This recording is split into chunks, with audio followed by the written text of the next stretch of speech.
melihat kita ada ketegangan, tetapi ketegangan saya percaya bukan karena tidak bersemangat memuji Tuhan, tetapi karena mungkin cuaca yang mungkin mempengaruhi tubuh kita yang lelah, kedinginan, sehingga urat-urat kita mungkin kurang begitu bergerak, sehingga kita akan sedikit memberikan respon yang kurang begitu semuanya. Tapi saya percaya roh kita, jiwa kita tetap bersemangat untuk Tuhan. Amin. Puji Tuhan. Haleluya. Kita bersyukur kepada Tuhan. Amin. Buat tadi kesaksian daripada keluarga Bapak Seraid, buat pembelaan Tuhan, pertolongan Tuhan, buat mereka di saat persalinan anak mereka yang lahir, semua mendapatkan satu pembelaan Tuhan sampai baik itu lahir dengan sehat dan ibu juga dalam keadaan sehat. Semua itu adalah anugerah daripada Tuhan, dan kami mengucapkan selamat datang buat jiwa baru, bayi yang baru. Tuhan kiranya memberkati. Puji Tuhan, dalam menjadi satu umat Tuhan yang bertumbuh dengan iman yang teguh, dan juga menjadi anak yang berkenan di hati Tuhan. Nah, kalau sudah berkenan di hati Tuhan, pasti berkenan di hati manusia. Itulah yang menjadi doa-doa kita sebagai orang tua, supaya anak-anak kita ini menjadi anak-anak yang berkenan di hati Tuhan, supaya lewat perkenanan Tuhan bagi kehidupan anak-anak kita, maka Allah akan berikan jaminan hidup masa depan dan juga berkat-berkat Allah yang akan dicurahkan. Baik, saudaraku yang dikasih Tuhan, kami juga menyapa Bapak Purba ya, yang datang bersama mungkin keluarga. Ini jemaat kita yang datang satu, jemaat yang dipimpin oleh Bapak kami yang ada di sana bersama kita di saat sekarang beribadah. Tetap melakukan pelajaran ya, walaupun mungkin ada jarak jauh, tapi karena rindu tetap beribadah dalam ibadah pengajaran ini, tetap harus dikejar. Biarlah Tuhan memberkati kita semua di dalam minggu yang sangat bahagia ini.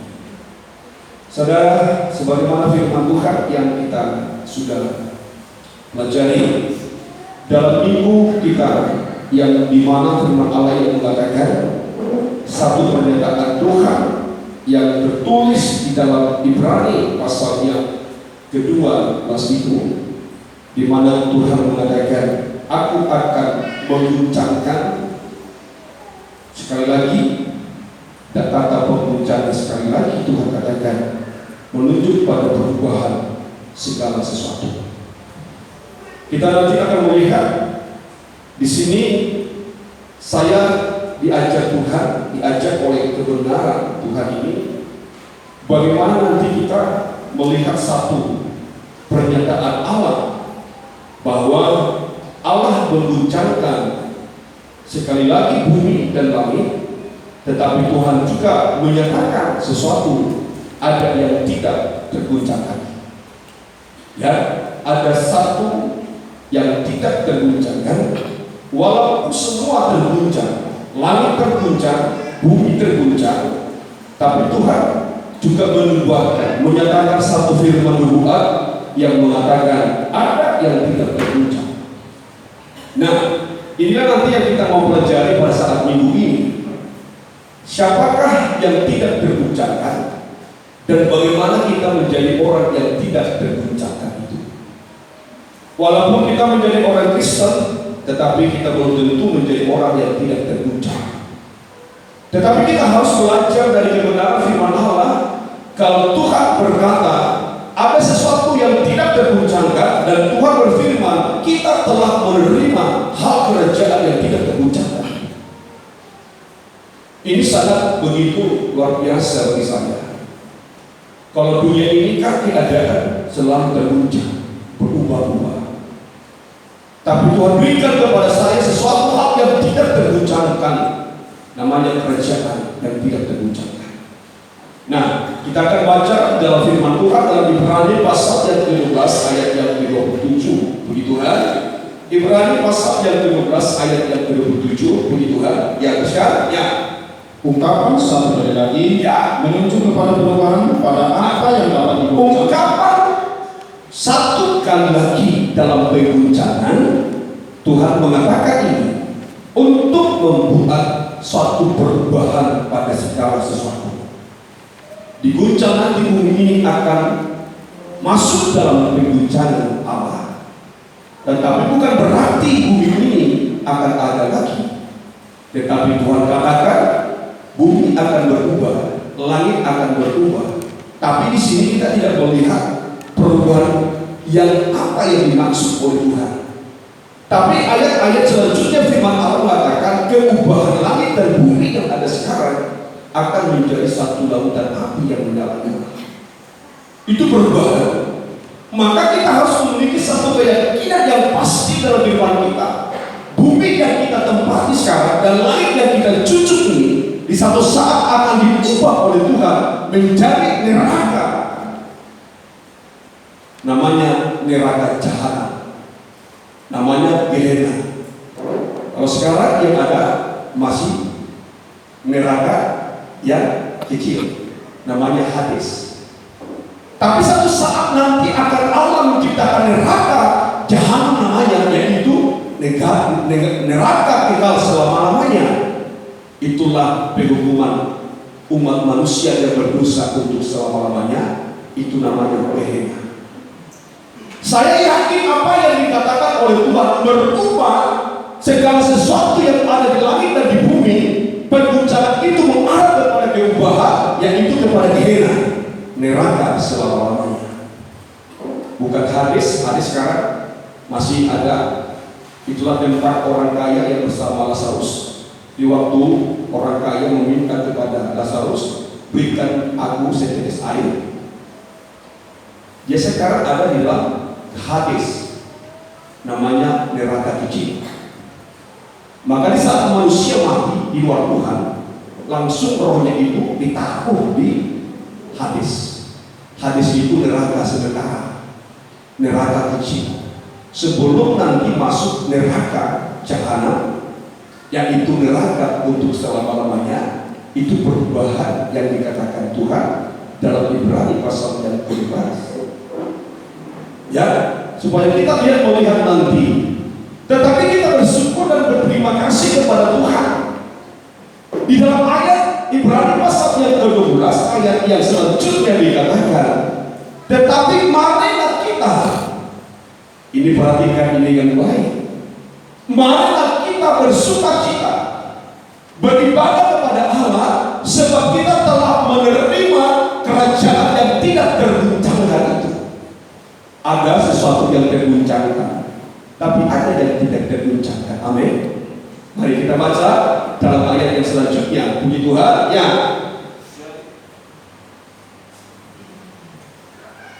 Jadi karena kita menerima kerajaan yang tidak tergoncangkan. Jadi karena kita telah menerima, perhatikan, karena kita menerima kerajaan yang tidak terguncangkan. Titik sampai sana. Maka saya mengatakan ada sesuatu yang terguncangkan, tetapi ada sesuatu yang tidak terguncangkan. Dan firman Allah berkata, kita sudah menerima kerajaan yang tidak terguncangkan itu. Ini merupakan satu rasa syukur kita kepada Allah sebagai orang Kristen. Sebagai orang yang percaya kepada Tuhan, Allah telah memberikan sesuatu yang tidak terguncangkan dalam pribadi saya dan saudara. Tetapi kita mau melihat, saudaraku yang dikasih oleh Tuhan, kerajaan yang tidak terguncangkan yang sudah diberikan oleh Allah kepada kehidupan manusia. Apakah kerajaan itu bisa bertahan teguh dalam pribadi saya dan saudara? Ini yang penting harus kita mau koreksi dalam kehidupan kita. Kita sama-sama periksa pengikutan kita kepada Tuhan. Kita mau selidiki kebenaran firman Allah untuk introduksi pribadi saya dan saudara. Kalau Tuhan telah memberikan kerajaan yang tidak terguncangkan itu, maka ada orang yang akan menerima kerajaan yang tidak terguncangkan itu. Saya dan saudara sebagai penerima, Allah sebagai pemberi. Tapi kita perlu mengoreksi bagaimana cara kita menerima kerajaan yang tidak terguncangkan itu. Maka saya sudah membawa kita kepada perumpamaan yang disampaikan oleh Yesus tentang kerajaan Allah, kerajaan yang tidak terguncangkan. Saya begitu yakin bicara tentang kerajaan yang tidak terguncangkan itu bicara kerajaan surga. Itu bicara kerajaan Allah. Maka di saat Allah memberi, kita menerima kerajaan itu. Tetapi kita kembali melihat kepada diri kita sendiri, bagaimana sikap kita, bagaimana tindakan kita, bagaimana respon kita terhadap pemberian Allah tentang kerajaan yang tidak terguncangkan itu. Mungkin kita berkata semua orang Kristen sudah menerima kerajaan itu. Ya, saya yakin percaya orang Kristen semua telah menerima kerajaan itu. Asal percaya kepada Yesus, terima Injil tentang Yesus sebagai juru selamat dalam kehidupannya, dia telah terima kerajaan yang tidak terguncangkan dalam kehidupannya. Amin. Tetapi apakah benar kerajaan itu bertahan selamanya dalam dirinya? Itu yang menjadi pertanyaan. Maka saya mengajak kita untuk melihat perumpamaan yang indah yang disampaikan oleh Yesus terhadap orang banyak, serta pada murid-muridnya. Tuhan berkata soal kerajaan Allah itu soal benar-benar benih. Benih yang ditabur, Tuhan gambarkan itu seumpama kerajaan Allah. Dan Tuhan mengatakan itu bagaikan satu rahasia. Dan Alkitab berkata rahasia yang tersembunyi berabad-abad itu telah Tuhan ungkapkan pada akhir zaman ini, pada zaman Kristus akhir ini. Itulah rahasia, itulah benih, itu firman Allah yang telah dibukakan Tuhan. Itu kerajaan yang tidak terguncangkan. Mari kita coba membaca di dalam Injil Lukas, di dalam pasal yang ke-8. Kalau kita nanti melihat di dalam ayat yang ke-4 sampai ayat yang ke-9, kalau kita sama-sama renungkan ayat demi ayat ini, di sini kita nanti akan menemukan satu rahasia Allah tentang kerajaan Allah yang diungkapkannya. Puji Tuhan. Ya, terus ya. Ya. Lukas 8.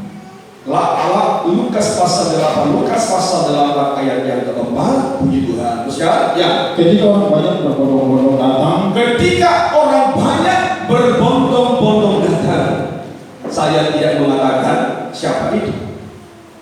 Tentu ada murid Yesus, ada orang-orang Yahudi, Israel, dan orang-orang lain mungkin ada di antara orang banyak yang berbondong-bondong itu. Kita juga harus meyakini dan percaya begitu banyaknya orang Kristen, begitu banyaknya manusia datang berbondong-bondong kepada Tuhan dan menerima dan mendengarkan tentang hal kerajaan Allah itu.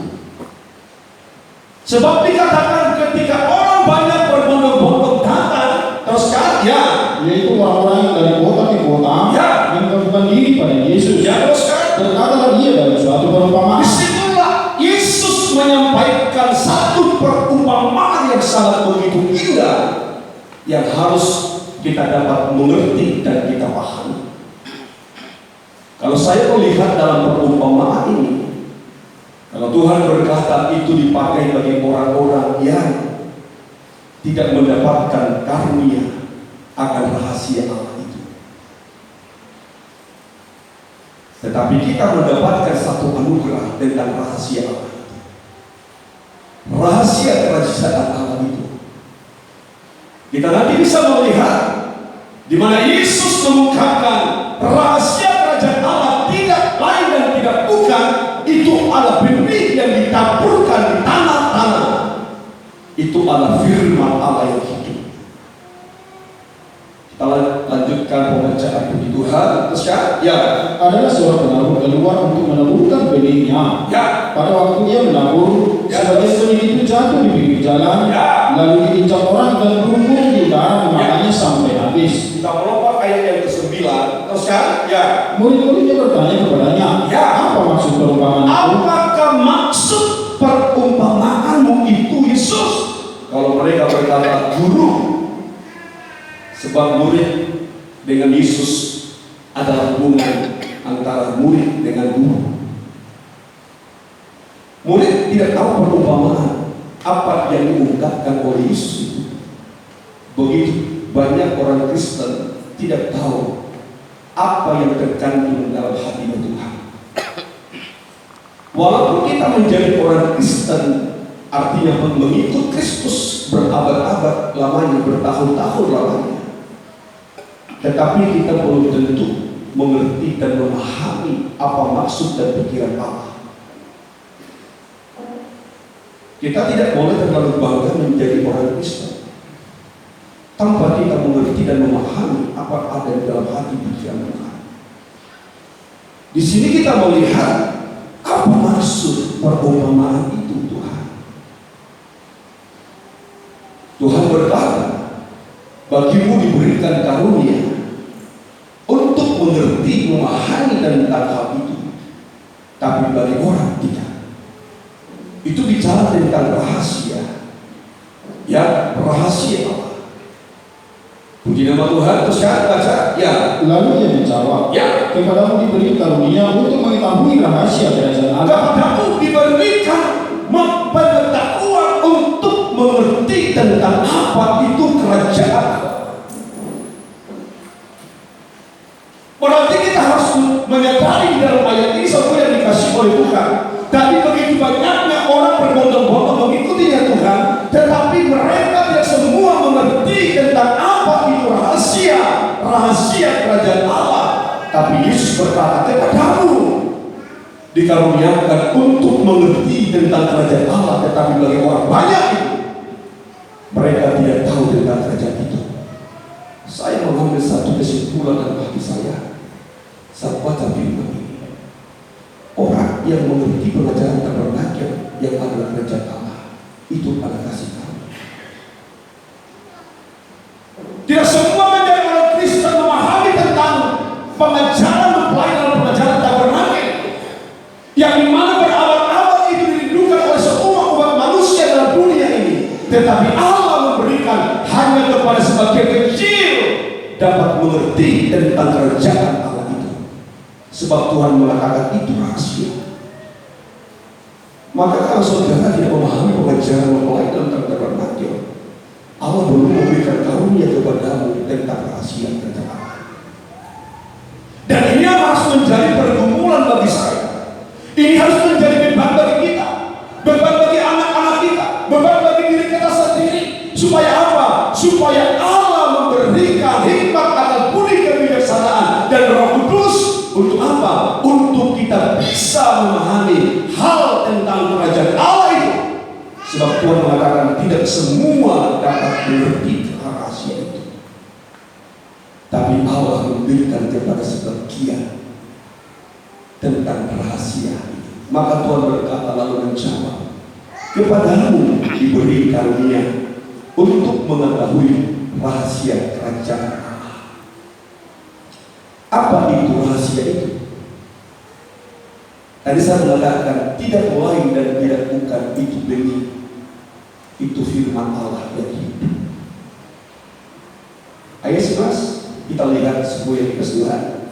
Ya, puji Tuhan, ya. Inilah arti perumpamaan itu. Inilah arti rahasia itu. Perhatikan ini. Inilah arti perumpamaan. Inilah arti rahasia itu. Kata Tuhan. Yuk, terus kan? Ya.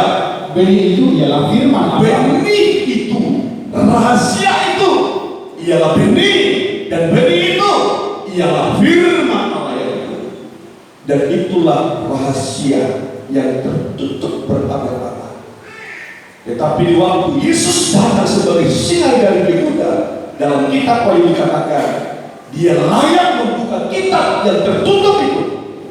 Maka semua rahasia yang tertutup, yang termeteraikan itu dibukakan lewat dia, anak domba Allah.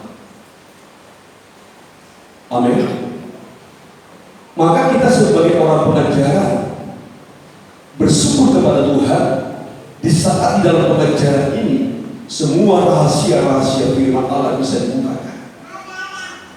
Dan rahasia Allah yang terbukakan tidak bisa kita terima hanya akal budi kita. tapi harus dalam jiwa dan roh kita. Sebab tujuan firman luar, firman pengajaran Allah untuk menyucikan seluruh hidup kita menjadi mempelai wanita Tuhan. Bersyukurlah kepada Tuhan. Maka tadi Yesus berkata kepada murid-muridnya, kamu bersyukur, kamu berterima kasih, sebab kamu telah terima karunia untuk mengerti rahasia tentang kerajaan Allah. Tetapi orang yang berbondong-bondong, mereka tidak tahu tentang rahasia itu. Jangan katakan karena kita sedikit sehingga kita merasa kecut hati. Bukankah murid-murid hanya 12 orang yang bisa mengerti tentang rahasia Allah dibandingkan dengan orang banyak yang berbondong-bondong? Begitu banyak Richard yang berbondong-bondong mengikut Tuhan. Begitu banyak jemaat-jemaat kita melihat gereja yang besar berbondong-bondong, tapi adakah ungkapan rahasia pembukaan firman? Mari kita kembali merenungkan secara yang dikasih Tuhan. Maka sering sekali saya katakan di dalam pergembala di tempat ini, ibadah tanpa pembukaan rasa firman Allah itu akan menjadi ibadah kemunafikan di hadapan Allah, ibadah kepalsuan. Tetapi di saat ibadah ada pembukaan rasa firman Allah, disitulah Allah hadir sebagai singa dari Yehuda yang layak membuka kitab-kitab yang tertutup. Sebab tujuannya untuk memperbaharui setiap kehidupan saya, saudara. Amin. Puji Tuhan. Nah, tadi saya mengatakan semua orang Kristen menerima tentang kerajaan itu, tapi tidak semua memahami. Mengerti ya? Bisa kita menerima tentang, belum tentu kita dapat pahami. Maka di sini kita perlu melihat diri kita sendiri. Siapakah sebenarnya yang layak nantinya menerima kerajaan itu sampai Tuhan datang kembali? Saya melihat di dalam perumpamaan ini ada 4 tipe manusia yang menerima tentang kerajaan Allah itu. Kita sudah belajar 2 tipe manusia, yaitu kehidupan manusia yang hidupnya di pinggir jalan dan hidupnya yang dikatakan bagaikan tanah yang berbatu. Mereka terima itu hal kerajaan Allah, tetapi tidak mampu mempertahankan kerajaan Allah itu dalam kehidupannya. Saya berikan ilustrasi yang sangat singkat. Pemilihan presiden itu kan sekali 5 tahun, tetapi nanti ada kembali pemilihan setelah masa tenggatnya 5 tahun. Seorang presiden tidak bisa mempertahankan kerajaannya, tentu ada alasan-alasan yang tertentu. Kita tidak tahu. Tapi ada masa mempertahankan kerajaan itu, pemerintahannya.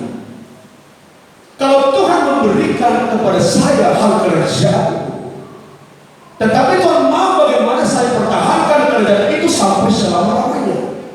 Bagaimana kita bisa mempertahankan hal kerajaan Allah dalam diri kita sampai nanti Tuhan datang kembali. Disinilah kita mau diajar Tuhan.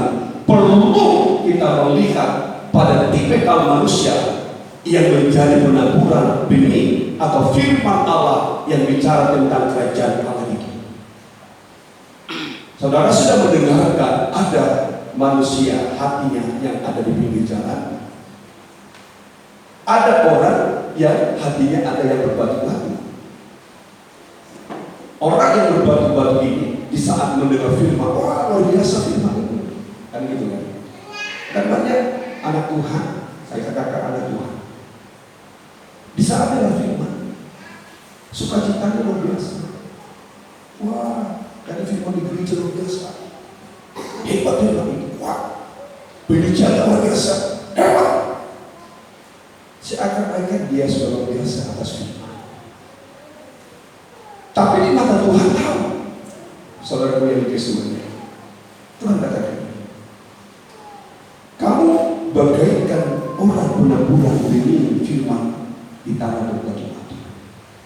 Sebab apa? Sebab ada ujian, ada pencobaan, kamu tidak ingat firman, bahkan kamu tidak melakukan firman itu. orang yang tidak tahan dalam ujian. Jangan anggap saudara bisa bertahan akan kerajaan Allah.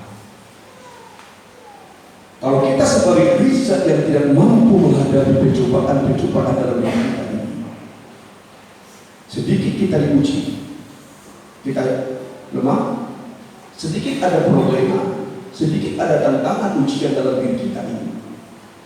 Ada yang mundur dari pelayanan, ada yang pindah gereja, ada yang marah, pembawa aja, ada yang menyalahkan yang lain. Banyaklah tindakan-tindakan yang negatif di saat kita ada dalam pencobaan-pencobaan itu. Apakah Tuhan mengatakan itu orang yang layak menerima kerajaan itu dalam diri dia?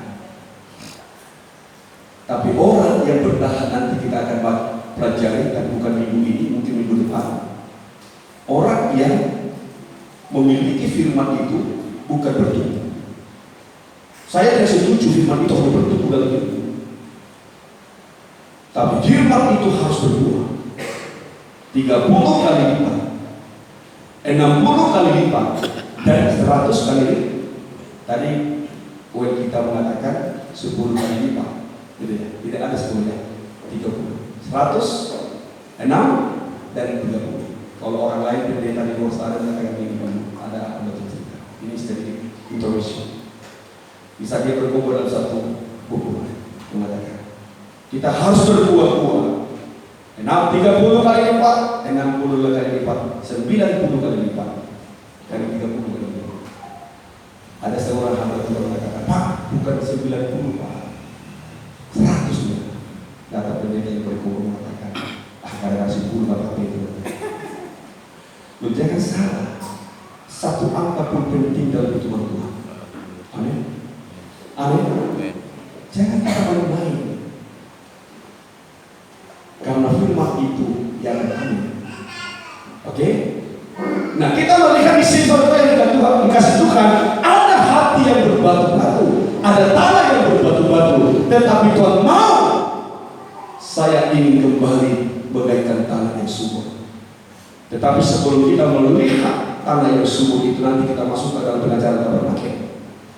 Pelipat gandaan buah tersusun dalam kerangka tabernakel. Nanti minggu kalau kita akan saya buka. Ya.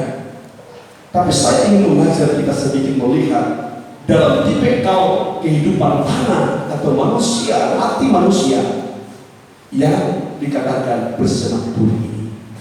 Yuk kita masuk di dalam Injil Lukas dalam pasal yang ke-8 ayat yang ke-7. Nanti kita lompat pada ayat yang ke-14. Tapi kita pertama-tama renungkan dulu ayat 7 ini, supaya nanti kita kembali sama-sama melihat kepada diri kita masing-masing. Amin. Jangan lihat kepada yang lain. Nanti bicara semak duri, nanti harus katakan itulah hati, itulah gembala. Saya merindukan di saat firman itu kita dengarkan, jangan pandang yang lain, pandang diri sendiri. Amin ya. Supaya ada perubahan. Seringkali kita kan kalau ada firman sampaikan, datang suami, kamu tahu itu sama kamu katanya sama istri. Datang istri, bukan sama kamu, sama kamu. Nah ya. Mari kita sama-sama kembali bisa kita dengar firman Allah langsung tarik kepada kita. Amin. Jangan lihat yang lain, jangan timbulkan yang lain.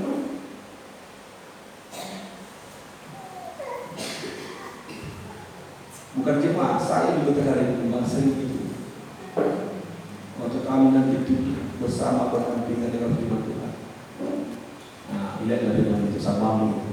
Rasanya gembala tidak sama bapak itu. Yang sampai dulu. Nah, itu yang enakan. Sehingga apa terjadi perubahan? Amin ya. Amin. Puji Tuhan. Baik, kita lihat dalam Injil Lukas pasal yang ke-8 ayat 7. Puji Tuhan. Terus kan? Ya.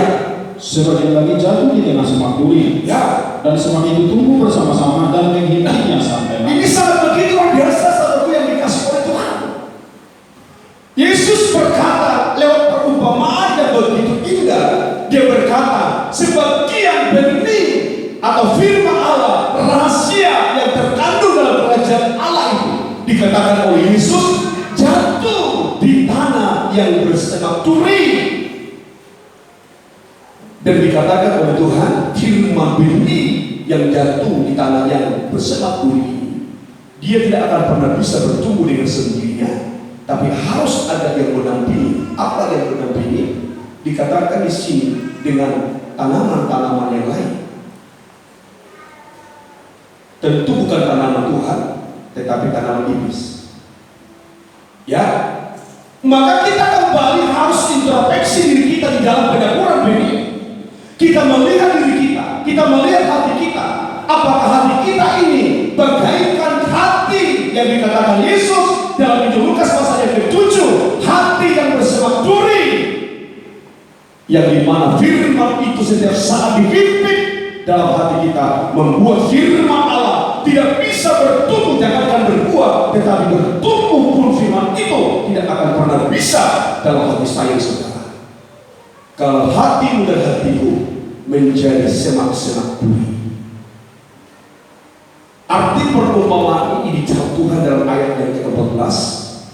Kita melihat ini supaya kita belajar memperbaharui hidup kita. Yuk, puji Tuhan. Terus kan? Ya. Yang jatuh dalam semak duri ialah orang yang telah mendengar firman itu. Tadi saya mengatakan, semua orang telah menerima hal rahasia kerajaan Allah, sebab Tuhan juga menaburkan hal kerajaan Allah di pinggir jalan, di tanah yang berbatu-batu, di semak duri. Artinya semua menerima hal kerajaan Allah, tetapi bagaimana sikap saya dan saudara mempertahankan hal kerajaan itu?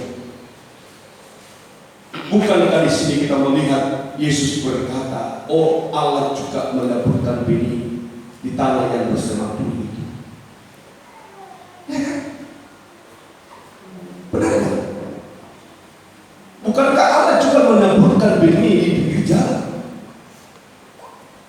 Itu menunjuk satu keadilan dari Tuhan, bahwa Tuhan kita itu bukan Tuhan yang pandang buruk bagi umat manusia, tapi Dia mengasihi segala kehidupan manusia, yang bagaimanapun tipikal manusia itu, Allah tetap mengasihi umat manusia. Tetapi tergantung hatiku dan hatimu lah, bagaimana hasil itu akan tetap ada dalam diri saya. Dikatakan oleh Allah, jatuh di semak duri. Terus kan, ialah orang yang mendengar firman itu. Terus kan, ya. Dan dalam pertumbuhan selanjutnya mereka terhimpit oleh kekuatan. Nah, mereka terhimpit. Di sini kita melihat bahwa orang yang memiliki hati yang bersemak duri itu, di mana firman Allah, benih yang ditaburkan Allah, hak kerajaan Allah itu tidak akan pernah bertumbuh dalam hatinya. Jangankan tadi saya berkata berbuah, bertumbuh saja pun tidak. Moro-moro mau berbuah 30 kali lipat, bertumbuh tidak.